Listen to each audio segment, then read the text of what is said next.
सगळं पब्लिक थांबलेलं दाखवू सगळ्याची दुरावस्था वाहतुकीचा खोळंबा न्यूजवाल्याचा नंबर देतो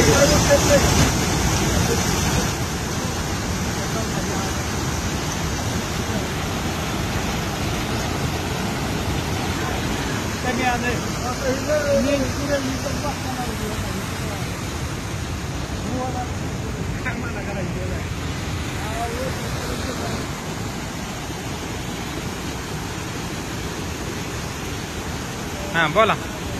2-2:30 वाजल्यापासून थांबलेला आहे. इतकं पाणी येतंय, पूल फुटलेला आहे.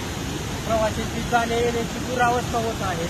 बार्शी मोहोळ रोड हे पूर्णपणे सगळा प्रवाशाचा रोड आहे. या गावापासून कमीत कमी 10-15 खेडेगाव मिळते तरीही लोकांची दुरावस्था होते. प्रवाशांचे मोठे हाल होत आहे. तुम्ही किती वेळ झाली इथं थांबलाय? 2.5 तास झाले मी थांबलो. आता 4 वाजत आहे.